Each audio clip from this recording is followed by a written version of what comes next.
ఇప్పుడు అడుగుతున్నా, ఏ ప్రభుత్వం ప్రజాప్రభుత్వం అని మిమ్మల్ని అడుగుతున్నా, ఏ ప్రభుత్వం వల్ల మీకు లాభం వస్తుందని మిమ్మల్ని అడుగుతున్నా. కానీ ఈ సమయంలో ఇంకొక పక్క వ్యవసాయానికి ప్రత్యేక బడ్జెట్ తీసుకొచ్చాం. 15,278 కోట్ల రూపాయలు. భూసార పరీక్షలు చేస్తున్నాం. సబ్సిడీ విత్తనాలు గిట్టుబాటు ధరకిస్తున్నాం.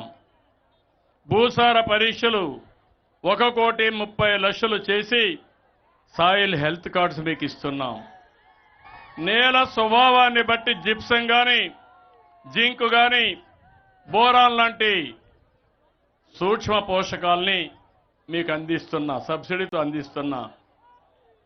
మానవ శరీరానికి న్యూట్రిషియస్ ఫుడ్ ఏ విధంగా అవసరమో భూమికి కూడా ఇవన్నీ ఉంటేనే సారవంతంగా ఉంటుంది.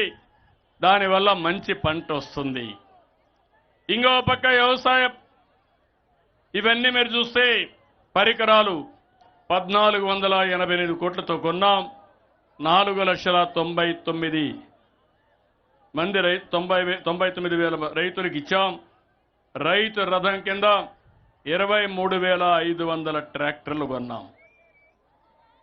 నేను ఇప్పుడు మిమ్మల్ని అందరినీ కోరుతున్నా, అన్ని ఇరిగేషన్ ప్రాజెక్టులో ఈసారి మేము చేసింది మీరు చూస్తే మనకు వర్షాలు పడలేదు, పైన వర్షాలు పడ్డాయి. ముందు చూపుతో అన్ని రిజర్వాయర్లకు నీళ్లు వదిలిపెట్టారు.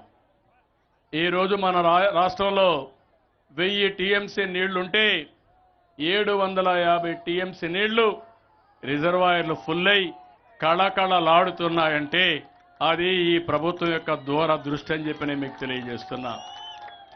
దీంతో నేను ఆగడం లేదు. ఎవ్వరికి కూడా తాగడానికి కానీ, వ్యవసాయానికి కానీ, ఇండస్ట్రీ కానీ నీటి కొరత లేకుండా చేయడానికి నదుల అనుసంధానం చేస్తాం. ఇది కాకుండా మీ అందరికీ హామీ ఇస్తున్నా, మీరు కూడా ముందుకు రావాలి. భూగర్భ జలాలు పెంచాలి. ఈరోజు వర్షాకాలం అయిన తర్వాత 3 మీటర్లో నీళ్లు ఉండాలి. మళ్ళీ వర్షాకాలం కంటే ముందు -8 మీటర్లో నీళ్లు ఉండాలి. మనం ఈ 5 మీటర్ల నీళ్లు వాడుకుంటే 600 టీఎంసీ నీళ్లు వాడుకుంటాం. ఇవి కాకుండా 1000 టీఎంసీ జలాశయాల్లో